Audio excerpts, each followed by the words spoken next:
Okay, next up we have Iñaki, can tell us about random symmetries, random symmetries. All right, thanks a lot. First of all, thank you very much to the organizers for putting together such a nice workshop and setting everything up. And also thank you for giving me the opportunity to speak. It's really nice to be back to Philly after some years. So I want to discuss some work that appeared last week with Montreux, there, Ben, Esther, and Sebastian, maybe online. And this work is about branes and symmetries for equal to 3 superconformal theories.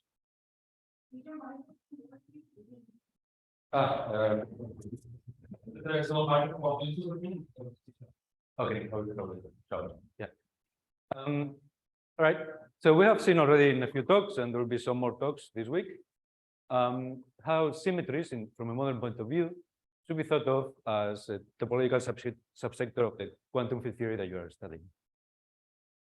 And in the past few years, particularly, we have understood that this topological subsector can also be very fruitfully understood in terms of a symmetry theory, a theory which is topological in one dimension height. So this point of view is essentially holographic, so it shares many ideas with what you get from holography. And in this talk, I will sort of switch back and forth between both viewpoints because it's very easy to transfer results from one to the other. So how is this symmetry theory description of symmetries? So when you're thinking of the symmetry theory, what you are thinking is in a way of separating the local dynamics from the global structure of the quantum field theory. So we have some typically non-invertible. This is for the experts, doesn't matter too much for my talk. You get some complicated topological field theory living here. And this theory admits different types of boundary conditions. It can admit a gapless boundary, meaning there's some light degrees of freedom living here. And we think of this mode living here as the local degrees of freedom of your quantum field theory. Now, quantum field theory are not described purely in terms of the local degrees of freedom. You need some global information. You want to be able to distinguish, for example, in the n = 4 case, between the SU2 and the SO3 theories. So from this point of view, this kind of distinction comes from a second type of boundary condition for the symmetry theory. And this is a gapped interface. So the theory living here is topological to some anomaly theory that is part of the description of the part of the specification of what rho means. So you have this gap theory here, a gapless boundary, so local dynamics, a global structure that lives here, and if your theory, the resulting 4-dimensional theory, has anomalies, this will be glued to some anomaly theory, which is a simpler topological quantum field theory. For the expert, this is an invertible topological field theory. So this 5-dimensional point of view can describe a 4-dimensional theory in this way. You take this topological sector, all these things topological, and you collide rho with K tilde. And this way you get the full specification of a 4-dimensional field theory. Right. So one nice thing of this is that you have separated the problem of local dynamics and choosing global structure. You see the global structure is in this picture physically separated from the local dynamics. And also more mathematically perhaps, but interestingly, it becomes a problem of representation theory. You have a quantum field theory and you want to classify boundary conditions which are gapped. So now you have a chance for theories for which you don't understand the local dynamics, if you understand the symmetry theory, to classify the global structures. And that's what I'm going to do. Yeah, of course. Yeah. Mm-hmm. You have all of the symmetry in the theory. We can sort of confused, but it's all. Yeah, to explain this in Spanish. Yeah, exactly. So as Jake is emphasizing, here in this picture, I will find that I have a lot of symmetry operators living here, and some of them will survive this collapsing of the sandwich, and some of them won't. But this is a universal description. All that can happen is already happening here. It's only when you collide that you lose something. Yeah, very quick. So here's an example, one of the simplest ones. You take n = 4 super mills, and you choose that local dynamics are specified by the algebra SUN. This fully fixes the correlators. It fixes T tilde. Then you can construct the symmetry theory. Now, this theory also has an R symmetry, SU4. And this theory is anomalous, so it complicates the picture a little bit. This can all be incorporated, but I'm going to sort of not talk about that in this talk. I'm going to focus on the sort of more subtle part, which is the higher form symmetry part, which in this case, is described by a SCFT, which is a discrete set-engaged theory. Very often in physics, we describe such theories in terms of some BF system. So here B2 and C2 are two forms, which I think of connections with some U1 bundle. And then this is a connection wedge field strength with an N in front. So I'm going to study this theory a little bit. It's a fairly simple theory. You can describe it in a lot of detail and very explicitly, but it's very important because it describes symmetries for many theories. For example, n equal to 3, we'll get something like this. So let's look first at the equations of motion. What do we get? Well, if you vary with respect to C2, you get that B2 is flat. If you vary with respect to B2, you get that C2 is flat. So this is a theory of flat connections. This is all first order. So I can discuss nice. The non-trivial operators, they are holonomies. They're going to be topological because these things are flat. And they're subject to a constraint, which is that if you take the nth power of this one, you get 1. And that's easy to see. If you put this kind of operator times n in the path integral, you get n b2.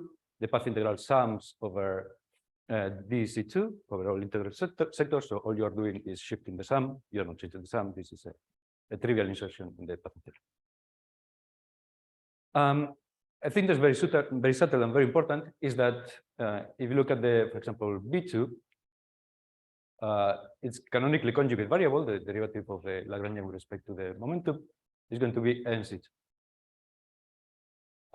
Sorry, that should be C2 mod divided.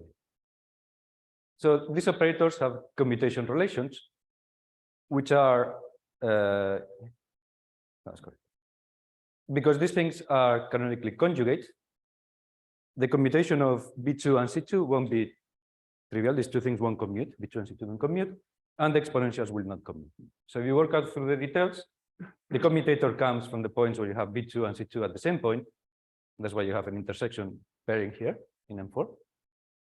There's a 1 over n because of this n when you compute the momentum, and because you're exponentiating, you get a phase. Right? So this is standard non-commutation, but exponentiated. So perhaps a little bit less familiar, but I want you to think in this talk of U and V or B2 and C2 as position and momentum, right? Every time I say something slightly surprising about commuters and so on, think of what you know about position and momentum in quantum mechanics. It's not more complicated than that. It's just, in fact, simpler. It's a discrete version of what you get for position and momentum. All right, so let's try to understand which gap boundary conditions I can construct for this discrete BF theory. And this arises from giving Dirichlet boundary conditions on rho. Go back to the picture and put in Dirichlet boundary conditions. So let me call the space where the boundary lives M4. This is a 4-dimensional space. Let's give it a name. And the basic observation, because B2 and C2 don't commute, is that you cannot just set both to 0. This will be the same as in quantum mechanics trying to construct an eigenvalue of X and P simultaneously. You don't commute, you can. More precisely, if you construct these exponentiated versions, which are the gauge invariant ones, so these are the good operators, these are parameterized by two surfaces. If your M4 is interesting topologically, or at least if it has a non-trivial second Betti number, then this will be inconsistent with the commutation relations for some choice of sigma and theta. Okay, so you just cannot do this. You cannot generically put B2 equal to C2 equal to 0. But what we do is what you will do in quantum mechanics. You choose a maximal set of commuting operators and characterize the states by giving eigenvalues to those. What are the maximal set of operators here? Well, this is elementary because we have what? We have U, we have V, and we have U times V. Right? Let's do n equal to 2, for example. So in that case, we have three operators. And you can just construct the maximal commuting sets. So say that you pick U, well, U commutes with itself, V does not commute with it, and UV does not commute with it. So the maximal commuting set is going to be the identity and U. So I write this like this. Similarly for V and similar for UV. So you have three choices on maximal commuting sets. Just choose one of them, this one, for example. This means that there will be three boundary conditions of this type for SU2 theory, characterized by these three maximally commuting sets. So let's choose one, just to see how this goes explicitly. So if I choose one of them, then I can give Dirichlet boundary conditions to these operators. So one simple thing is I could say, well, U is the integral of B2, is the holonomy of B2. So I could set B2 equal to 0. But more generally, what you want to do is for any two cycle where you are measuring the value of B2, you want to give a phase. So the more general algebraic thing you can do is put phases given by the intersection numbers. So this specifies a state. You have chosen a maximal set of commuting operators and given eigenvalues to those. So this is the boundary condition. This is one boundary condition. And this choice of phi, which could be 0, will be the simplest one. And then this means that this state is an eigenstate of U with eigenvalues 1, but more generally some phases. You think of this object here as the background for the one-form symmetry in the system. So I will describe the one-form symmetries in a second, but keep in mind that this is really the background for the one-form symmetry. Let's think what happens to the operators, and this is what Jake was saying. So if we think about U itself, well, let's think about the operator U. Remember, I'm setting Dirichlet boundary conditions here. I'm fixing what U is here, and I'm putting an operator U here in the back. Let's see what happens to it. But when I collide these two things, because I'm setting Dirichlet boundary conditions for U, once this operator living in the back happily hits draw, it becomes a C number. Its value is fixed. It's not an operator in the path integral. It's not something you put in a path integral and it sees the fields which are varying. It's really a number that you put in phase or something. So U, under these boundary conditions, becomes a trivial operator when pushed to the boundary. When you do this question thing, if you like, this is not a symmetry of the theory. This is just a phase. You can a phase in your path integral, but you don't think of this as a non-trivial operator in the theory. One thing that it can do, though, is it can end on the boundary. I'm fixing B2 equal to 0 in the boundary, say, and then gauge transformations on the boundary have been frozen. You don't quotient by gauge transformations anymore. So the operator now can end on the boundary. Couldn't end in the 5-dimensional theory itself. Cannot open up because of gauge invariant, but now that I fix boundary conditions, it can. So it gives me some interesting class of line operators in this case in the 4D theory. All right, so let's see what happens to V. So again, think of this as position and momentum, and I'm saying that given an eigenstate of position. Well, if you have an eigenstate of position and see how this looks in terms of eigenstates of momentum, it's going to be some superposition of all eigenstates of momentum. And the precise way in which this happens in this case is that you get some phases, but you're basically summing over all eigenstates of this operator V. So one thing that you can read from here quickly, if you stay at this for a second, is that if you act with V, with momentum on an eigenstate position, you shift respect. Remember, this is all exponential. Okay. So I'm just trying to demystify the formula that you see. This is literally the standard Heisenberg algebra in a discrete setting.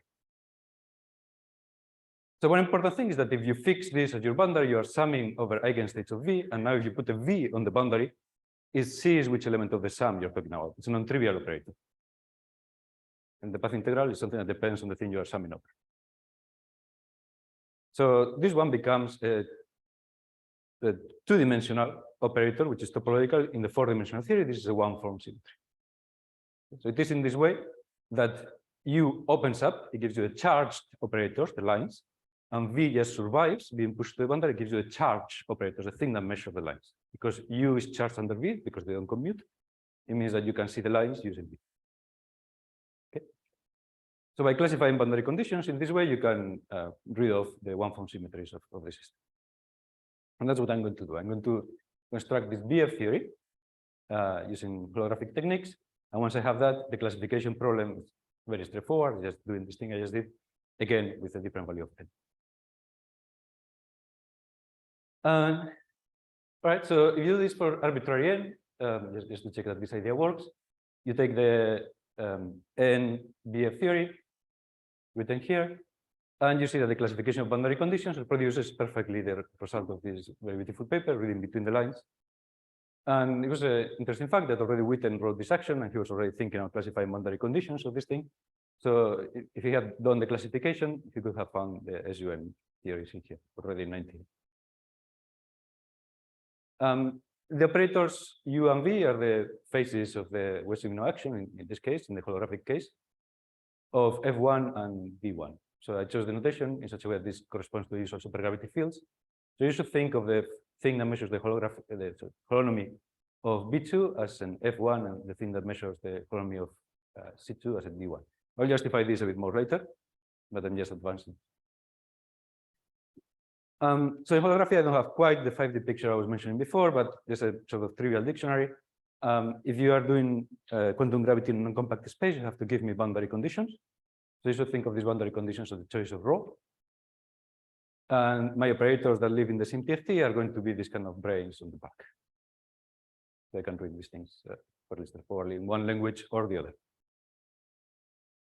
And as before, the same thing happens, that some, depending on boundary conditions, some bulk brains will be able to end on the boundary and become Wilson lines on the field theory. Some of them you'll be able to push to the boundary and they stay in non-trivial operators and thus become the higher symmetries of the theory. Right, so the goal for today, when did I start? 30th, okay. So I will explain how to obtain the one-form symmetries for n equal to 3. In this way, I will derive this BF theory using holography. And in most of these cases, we don't know a Lagrangian. There's a couple of cases in which Gabi Safir has proposed a Lagrangian that flows to a point in the same conformal manifold as the n equal to 3 theory. So in those cases, we can check, but in general, we just don't know. So these are genuine predictions. And this is useful. A theory that you cannot describe T tilde, but you can describe the SymTFT. You cannot describe the local dynamics very well, but you can understand enough of the SymTFT to understand the symmetries at least. There's a special case of the n equal to 3 S-fold construction that gives you actually n equal to 4. So O3 planes are a special case of S-folds. And in this case, we know the answer. So this allows us to check our methods. And in fact, an amusing thing is that the k equal to 2 or n equal to 4 case, the O3 case, is from the point of view I'm taking in the stock significantly harder than the n equal to 3 cases, which don't have so many subtleties. Yeah, that's fun. In the n equal to 4 case, when you take care of all these subtleties, you can reproduce the results of Harari, Sever, and Tachikawa for SO and SP theory. They have a very involved duality phases and so on that we understand from the string theory point of view. So in addition to the one-form symmetries, I will also argue that n equal to 3 theories can have a suitable choice of global form non-invertible symmetry. All right, so let's review a little bit how you construct the n equal to 3 theory in this way through the S-fold construction. You can start with a Calabi-Yau fourfold of this form, C3 times T2 mod ZK. And this can the supersymmetries classified by preserved by such a quotient were classified in this series of papers, and they found already that for some choices of K and some choices of action, you can preserve 12 supercharges. Now this is an elliptic fibration, so one thing you can do is take the F theory limit, and then you get F theory on C3 mod ZK preserving 12 supercharges. The interesting thing is, of course, that C3 mod ZK is typically not Calabi-Yau, but you have to put a non-trivial L2C bundle. The T2 is fiber non-trivially over this base because of this product structure. So what can you do? Well, the obvious thing that I won't discuss much in my talk because it's really very interesting is choosing K equal to 1, trivial action, and just explaining UN in a complicated way. K equal to 2 is more interesting. In this case, you get an O3 plane. And if you put n differentials on top, you get 4D n equal to 4 supergeometries with orthogonal or symplectic algebras. And again, I'm talking about algebra here and here because the global form is something that depends on choices on the boundary. K equal to 3, 4, 6 gives type 2E with some object, some S-fold that preserves 12 supercharges generically, except for a couple of special cases. So at this level, it seems like I have introduced a family of theories with 2 parameters, K, which has to be 2, 3, 4, and 6. This might not be obvious, but this is because the set K is acting on the T2 and the evolutions on T2 are classified and they're very limited. The only things you can do in this context is quotients of this order. And you can put as many D3s as you want. You could go negative, but you break supersymmetry, so you have to start from 6. In fact, there's an extra parameter here, the flux, which gives you 2 different variants of each S-fold, except in the K equal to 6 case. This was explained very nicely in this paper by Harari and Tachikawa. One example you could keep in mind for this flux will be in the case of K equal to 2, the O3 plane. So I'm saying that there are 2 variants of the O3 plane, and that's indeed correct.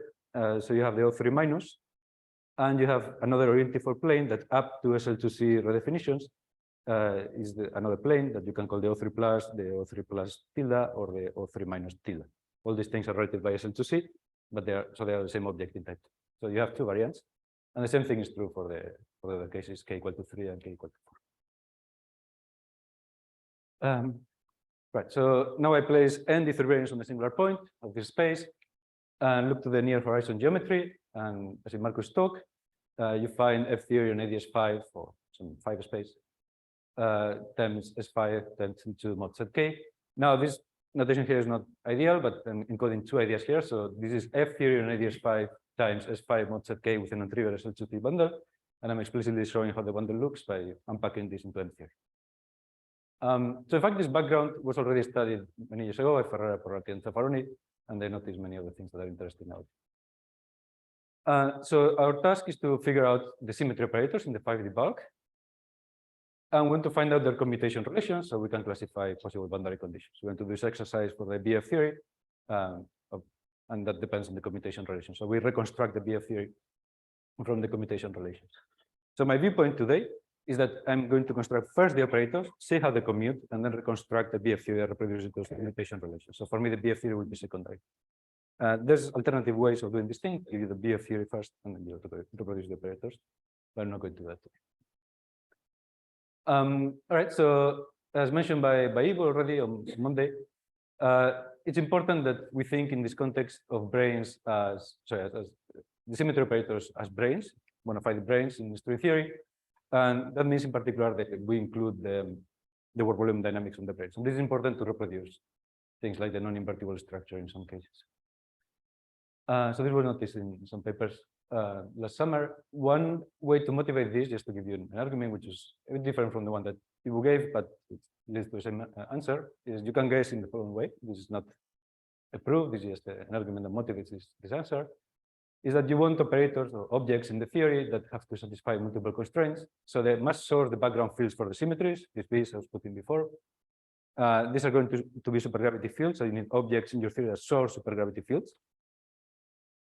They must measure the insertion of a charged object, so it must have an action that depends on the supergravity fields too. These two things are of course related. They must be formulated in terms of K theory because we know the fields in TEP2B, at least that weak coupling, are described in terms of K theory. So minimal solution to these constraints, which is also compatible with the known structure of quantum gravity of having no local operators and so on, is that if you want to modify the path integral of the QFT that you are taking the holographic dual, by inserting a symmetry generator in the path integral, what you need to do is inserting branes in the string theory path integral. This solves all these constraints. This is a very natural thing. And then you go and check that the physics on the branes reproduces effects that you know, very subtle effects like the non-invertibility from the dynamics on the brain. Yeah, so that's the thing. And as I mentioned, Ivo gave a different point of view that's complementary, but it leads to the same answer. So I think we are very convinced that this is the right thing, although we don't, I think, understand very well the full implications of this thing. So I'm saying two things which may be surprising taken together. One is that if we want to identify symmetry generators, we have to think of branes, and I'm saying that my symmetry generators will not commute. So why shouldn't branes commute? Well, this was found many years ago by Gukov, Rangamani, and Witten originally, and then systematized by Moore and Friedmüller and Segal. I'm mostly going to discuss, summarize the content of this paper, Friedmüller and Segal, very, very quickly. So consider generalized Maxwell, which is a theory of this kind. It's like Maxwell theory, really, but the connection is a P-form instead of a one form. And say that we are going to quantize this theory on some spatial manifold and time. And I choose torsion. I choose to have torsion in this spatial manifold. So let's pick some representatives of the torsion groups with Poincare duals here. So notice that this is cohomology. It's better to think of cohomology in these settings, for some reason more fundamental. But let's just to simplify the presentation, let's think about cohomology. And then you can define some operators that measure the holonomy of your A, your connection, and the magnetic dual connection. Right? So I'm going to do something which is a little bit something that you generally don't do. So, but in this context, it's much better to think about self-dual fields. So include both electric and magnetic, and everything's much prettier, although you can do the whole thing, yes, in terms of electric variables, and in fact, that's what was done here. But from my point of view, it's nice to think about both at the same time. So one thing that you note, you measure these holonomies, is that typically these connections are not flat. There's no reason why the connection in the Maxwell theory should be flat. But in our specific context in holography, I'm going to be pushing this to the boundary. I want finite energy, that means I want this flat close to the boundary. So these things will become topological close to the boundary. That's right, neither. All right, and here, as I mentioned, this AD is the magnetic potential, the magnetic connection. So I'm defining this one. All right, so you have these two operators, and Friedman and Segal showed that they don't commute. I'm happy to explain the proof later to anyone who's interested, but let me just state it. Too long for now. There's a phase. Thank you. So just a minute. Okay, good. I'll try to finish in 5-ish. So you have these two operators that commute up to a phase, and the phase is determined by the linking pairing. So you have two torsional cycles. You can define a pairing, that is, you give me two torsional cycles, and I give you a rational number between 0 and 1 up to shifts by integers, which is defined as follows. Because these are torsional cycles, it means that there's some integer n or some chain C for any A, such that n times this torsional thing is a boundary. It's 0 in homology, and that means that it's a boundary of something. So I can always pick these things. And when I pick these things, then I can define this linking pairing as the intersection of C, the one that appears here, times the Poincare value of B, so the other thing I haven't touched yet, divided by n and take modulo 1. So you can argue that this definition does not depend on all the choices I'm making here. So they argue that this is the way that branes don't commute if there's torsion in your space. Well, there's some of these questions. Where are the fields living in my type 2 theory? Well, they're not quite generalized Maxwell. For example, I have self-dual field. This is something that was already included in Friedman and Segal, and they gave us the answer. There's some other notion of linking, which is similar, and you can define, so that's not an issue. You have Chern-Simons terms. These do complicate the story. So if you want to do this elegantly, you probably want to go to M theory, take a right differential model for cohomology in M theory, and so on. In the paper, we took a bit more prosaic approach and just dealt with the Chern-Simons terms as they affected different commutators. So you can do this sort of by hand. I'm sure it can be done better than what we did. The thing I'm going to focus on is the last bit, which is that because I have this non-trivial SL2C background, so these are problems that are generic, but this one is a bit more special to our configuration, so I want to discuss it. So we have a non-trivial SL2C background. Remember, as a monodromy, sorry. So, for example, B2 and C2 are in a doublet, but this doublet will exchange the component as you move inside the base. So you should think that globally you have a single object, something with two components locally, but it's a single thing. And you want to think of some generalized cohomology theory, and in this cohomology theory, define a linking pairing. And luckily, it was briefly mentioned in Max's talk, and also explained later in this beautiful paper, how to do this in this particular case. So you can basically borrow those results. So the pair B2C2 is a doublet, as I mentioned. It mixes. Mathematically, that can be described by saying that the field strengths are in this cohomology local coefficients. So if you want to be a bit more careful with your definitions, you do differential generalized cohomology with these coefficients. I won't go into those details, but that's something we do in the paper. And the important thing is that the coefficient ring, the thing that measures how many chains you have, changes as you move in your manifold. So that's something that mathematically you can define.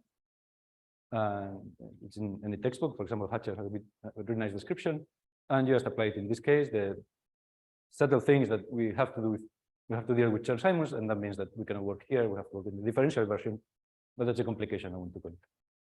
Anyway, you do these calculations, and you find that H3, the place where this fluxes live, is given by the co-kernel of the identity minus the monogram. Okay, so beautiful short formula that tells you, in particular, where the one-form symmetries live. So the BF theory that classifies the one-form symmetries by the arguments I gave before is going to be the BF theory with n, in this case being 3, 2, and 1 for the different S-folds. This case, again, this is the n equal to 4 case, and as you see, it's a little bit more annoying. Some complications come in, but we also dealt with those. So how do you argue this? Well, I computed the cohomology. If you want to wrap branes, you have to think. Okay. So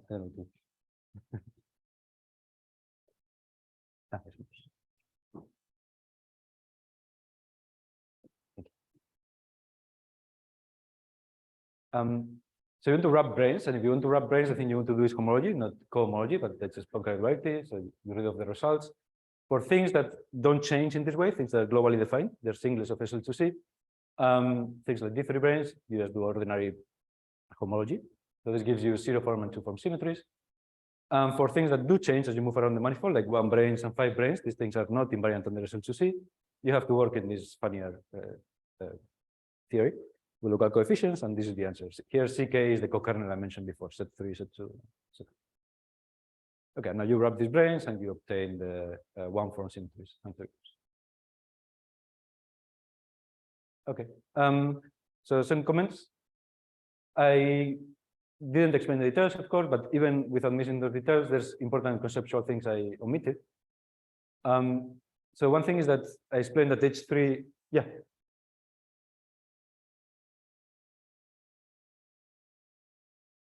Yeah, I should do K-theory, but I don't know how to do K-theory and SL2C at the same time. I don't know what the right mathematical object is for describing. I mean, K-theory is the right answer for weak coupling, but you want a formulation that is valid both for arbitrary SL2C bundles and includes K-theoretic stuff. I don't know what the right formula is.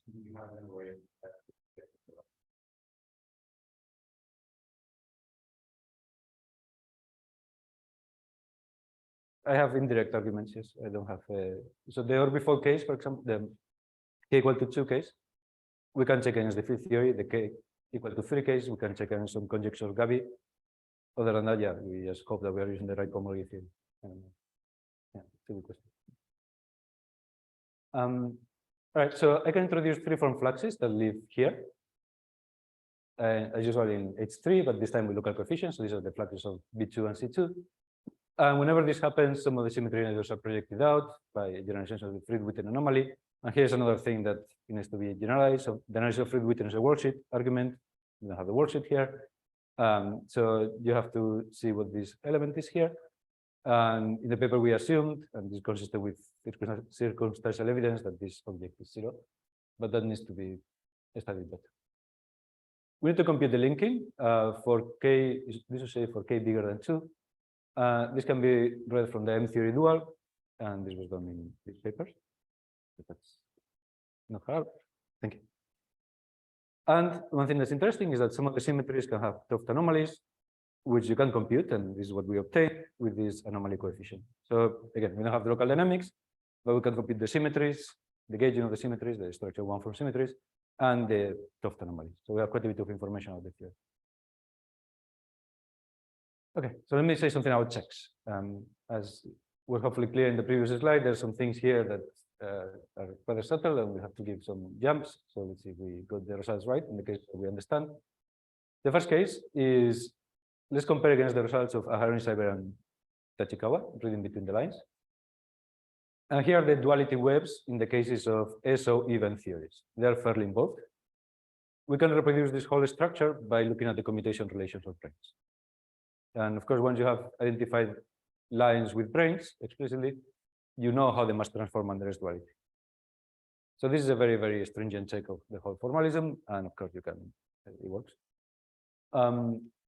Then another thing that you can do is, well, as I said, we have computed the commutation relations of the operators, but you can construct an effective action that reproduces these commutation relations. And if we do this, we reproduce an action that was proposed by Berman and Hirano in ADS5, and that gives the same results. So now we have derived this from microscope. Another check that I like very much, it's just a small check, but it's beautiful, I think. Gabi proposed some n equal to L Lagranges that flow to interacting conformal theories expected to be in the same conformal manifold as the n equal to 3 theories. Now, if you have two theories in the same conformal manifold, they are connected by marginal deformations. Marginal deformations are local operators. So this shouldn't affect the structure of 1 form symmetries. You have a 2 surface and a point operator in 4 dimensions. You can move them around and touch each other. So moving on the conformal manifold should preserve 1 form symmetries. That's the case anyway. And the theories that Gabi suggested, I'm finishing. The manifolds, so the theories that Gabi suggested were 2 of them. So if you take rank 1, K equal to 3 with flux, then he found a theory that does not have 1 form symmetries. In our case, that's true because in that case you have flux, and you can see that the Fried-Witten anomaly kills, with this assumption I was doing before, kills the symmetry generator in this case. So all is good. The theory he proposed is a rank 3 K equal to 3 theory with no flux. In this case, you expect to have a set 3 symmetry, and that's indeed there's a set 3 one-fold symmetry in the n equal to 1 theory that he constructed. Okay. So because I'm out of time, I won't say anything about non-invertibles. Let me just say that there's this Kaidi, Omori, and Chen construction that if you start with an anomaly like this and you gauge B2, you obtain a non-invertible. So we can do that. We should expect to get a non-invertible, and then what we compared against is that the world volume theory on the branes has an anomaly exactly as needed to cancel the inflow from the anomaly in the bulk. So, all right, there's some checks that you can do. Let me conclude. N equal to 3 theories are fairly mysterious, but using geometric engineering techniques, we were able to obtain some valuable information at n equal to 3. In particular, some non-trivial supporting evidence for these conjectures by Gabi, and also not the conjecture, but for the analysis of a harmonic cyber and Tachikawa. So now we can do microscopics in holography. And the basic picture seems to hold very well, but there's still a lot to learn, I think, how the rules work in many, many different cases. We have done a few examples, but I think the general story is still incomplete. So this is very fun, and that's it. Thank you.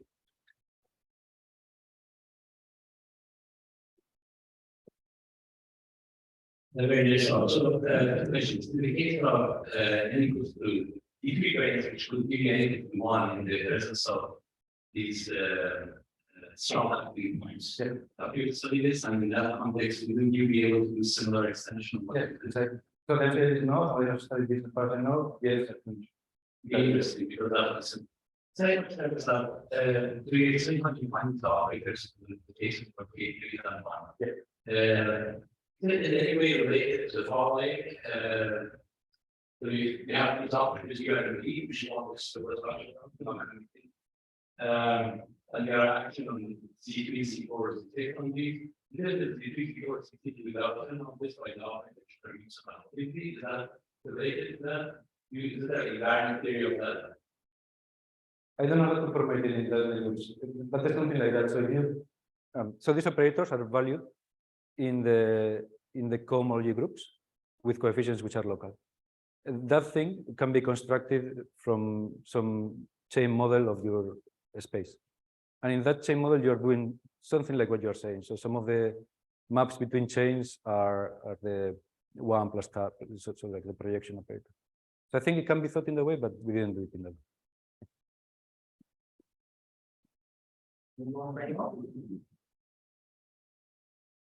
Right, Iñaki again?